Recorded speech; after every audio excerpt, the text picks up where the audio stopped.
और अब बात करते हो इस घटना की जिसने पूरे देश का ध्यान अपनी तरफ खींच लिया। नोएडा में एक ऐसी घटना सामने आई जिसने सबको झकझोर दिया। एक सॉफ्टवेयर इंजीनियर की मौत हो गई। वो मदद की गुहार लगाते रहे लेकिन उनको बचाया नहीं जा सका। और अब इंजीनियर युवराज जो अब इस दुनिया में नहीं, उनकी गाड़ी को निकाला गया है उस गड्ढे से जिस गड्ढे में डूबकर उनकी मौत हो गई थी। 27 साल के सॉफ्टवेयर इंजीनियर जब अपने घर लौट रहे थे तो उनकी गाड़ी गहरे पानी से भरे गड्ढे में गिर गई। और इस दौरान बहुत सारे सवाल खड़े हुए, प्रशासन पर भी सवाल खड़े हुए। उस वक्त जो अलग अलग विभागों की टीम पहुंची थी मौके पर और किसी की तरफ से मौके पर वक्त पर मदद नहीं दी गई, उस पर सवाल खड़े हुए। युवराज ने अपने पिता को आखिरी बार फोन किया था और खुद को बचाने की गुहार लगाई थी लेकिन उनको बचाया नहीं जा सका। यूपी सरकार ने अब एसआईटी जांच का आदेश दे दिया है। नोएडा अथॉरिटी के सीईओ को हटा दिया गया है। इसके साथ ही और किस तरह की बातें इस घटना के बाद निकलकर सामने आई हैं, ये रिपोर्ट देखिए। 16 से 17 जनवरी के दरमियानी रात नोएडा के इंजीनियर युवराज मेहता की कार गड्ढे में गिरी। प्रशासन ने 90 घंटे बाद कार को निकाला तो ऐसी तस्वीरें सामने आई। रेस्क्यू टीम ने कार को ट्रक में लोड किया। नोएडा के मौत के दलदल से निकलती हुई कार, ये वही कार है जिसमें इंजीनियर युवराज मेहता फंसे थे और उनकी मौत हो गई। वही कार जिसमें 27 साल के इंजीनियर युवराज मेहता बैठे थे।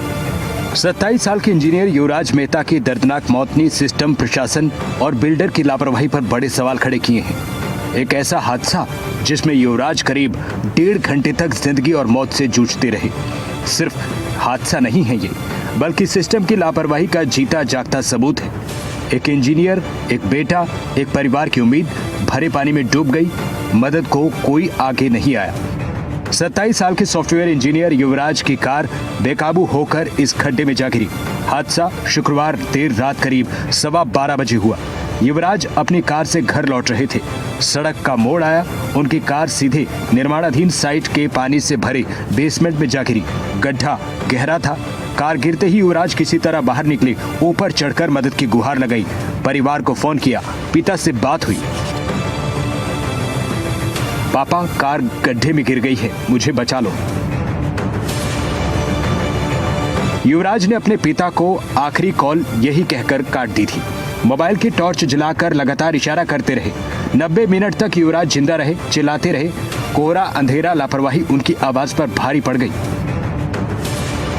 आरोप है कि प्रशासन देर से पहुंचा। परिवार का आरोप है कि मौके पर मौजूद लोग वीडियो बनाते रहे, तुरंत बचाने की कोशिश नहीं की गई। युवराज की मौत को लेकर पोस्टमार्टम रिपोर्ट आई है। मृत्यु का कारण दम घुटना बताया गया है। फेफड़ों में करीब 3.5 लीटर पानी भरा पाया गया। शरीर पर ज्यादा दबाव बढ़ा, हार्ट फेल हो गया। पुलिस ने 2 बिल्डरों के खिलाफ एफआईआर दर्ज की है। आरोप है कि निर्माणाधीन साइट पर सुरक्षा मानकों की पूरी तरह देखी की गई। नोएडा अथॉरिटी ने पूरे मामले में एक्शन करते हुए एक जूनियर इंजीनियर को सस्पेंड किया है। कई अधिकारियों को नोटिस जारी किया है। नोएडा प्राधिकरण के अधिकारी युवराज की मौत पर देखिए कैसे चुप्पी साथ लेते हैं। कहाँ से आता है? नाले में कवर भी नहीं है, कवर्ड नहीं है। सर, ये नाले का पानी है। ये नाले का ही पानी तो गया है गड्ढे के अंदर। नाले की सफाई जब आप कर रहे हैं, सर आप सिर्फ एक सवाल का जवाब दे दीजिए। ये पानी क्या इसी नाले से अंदर गया है, कहीं और से यहाँ आता है? ये पानी कहाँ से आया है? ये पानी कहाँ से आया? ये इसी नाले से आया है या कहीं और से आया? ये पानी इसी नाले का है। इसी नाले का क्यों? मामले ने तूल पकड़ा तो प्रशासन हरकत में आया है। सवाल है क्या कार्रवाई युवराज को इंसाफ दिला पाएगी? नोएडा प्राधिकरण के सीईओ डॉक्टर लोकेश एम को हटा दिया गया है। 2 बिल्डर कंपनियों के खिलाफ एफआईआर दर्ज हुई है। सीएम योगी के निर्देश पर घटना की जांच के लिए 3 सदस्य एसआईटी बनी है। मंडलायुक्त मेरठ के अलावा ADG zone Meerut, chief engineer PWD भी एसआईटी में शामिल है। 5 दिन में जांच रिपोर्ट सीएम को सौंपी जाएगी। यह एक ऐसी घटना है जिसने सिस्टम की संवेदनहीनता पर बड़ा सवाल खड़ा किया है। 27 साल का सॉफ्टवेयर इंजीनियर युवराज मेहता जो जिंदगी की भीख मांगता रहा, लेकिन सिस्टम तमाशबीन बना रहा। इस मौत पर सवाल भी है, गुस्सा भी है और जांच का भरोसा भी।